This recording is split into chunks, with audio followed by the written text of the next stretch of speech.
So when we start to get some mastery of training over our attention, right, then we're considered to have a trained mind. Because basically that ability to master our attention comes from building this muscle of, okay, my attention went there, let me bring it back to the present moment. My attention went there, let me bring it back to the present moment. So it's like there's flexibility. You know, if you're somebody who does a lot of yoga, your mind, your body is flexible. I've been spending time with a friend of mine who is not a professional yoga instructor, but he's done enough yoga that he's actually taught yoga retreats.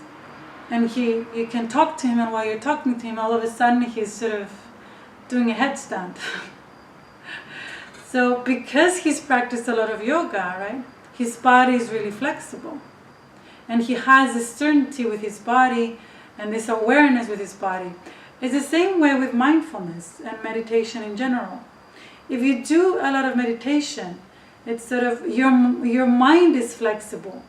So it starts to get easy for you to navigate from emotion to emotion and to easily get out of emotional patterns and out of brain patterns and get into another one. So that you gain response flexibility.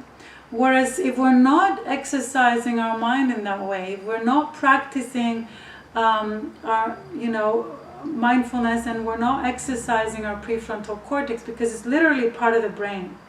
And it's literally, they found that the gray matter on the prefrontal cortex increases with mindfulness.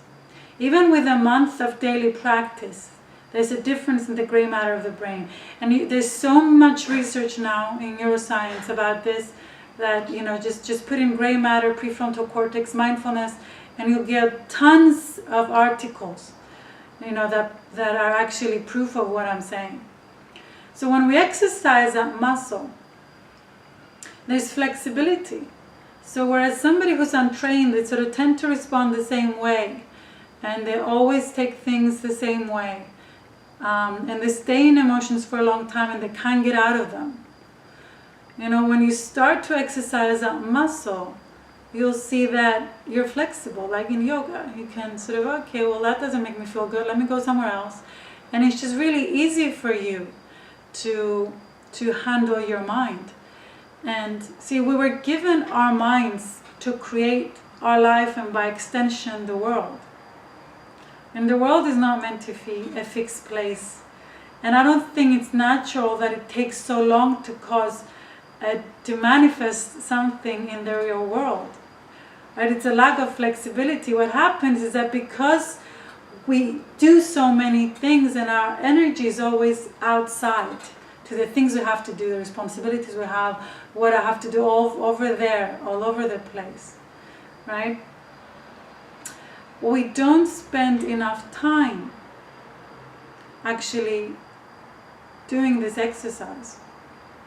Right? And we don't spend enough time knowing what we want. And so somebody has to take care of our being, because our energy is doing all these other things in the external world. So basically our internal world is taken over by our autonomic nervous system. Right? So we have auto-responses. This is something that we can do. By design, human beings can actually default to that. But it became the norm. That's how people live. We live like our brain and our internal state is a job of our autonomic nervous system. No, we want the autonomic nervous system to take over when we need it to take over.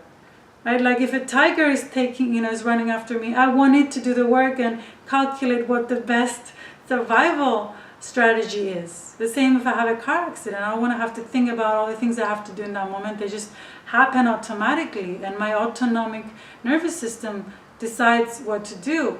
But I don't want my autonomic nervous system to decide how I react to my children, or how I react to my partner, or what I create is possible and it's not possible, or what I create for my future, or my whole internal dialogue and my thoughts. I mean, how come we ended up not being able to control our thoughts, like, and not be able to sleep because our mind doesn't stop? You know, we're designed, our mind is designed to control our brain, not the other way around. But because our energy is so far out there and we don't pay attention to our internal state, we've given our internal state to our autonomic nervous system. And I'm telling you, this is not normal. It's normal only because everybody's sort of like that. Like 98% of the population or 90% of the population, I don't know, functions that way. But this is not how we're designed to be. You know, we start to live when we interrupt that process, when we take back control of our internal state. That's when freedom comes in, and joy comes in, and true fulfillment, and being in love with life. You know, that's just when life becomes a playground and a gift and an opportunity. Otherwise, it's just dealing with my internal state as ordered by my autonomic nervous system. Right? So really, this is what this is about. This journey of mindfulness and self-awareness is about really gaining back control and taking control of our internal state. And taking back very important functions and abilities, mind abilities that we have. Taking them back as ours to be mindful of and direct and use to create an amazing life, versus have our autonomic nervous system do its thing for us.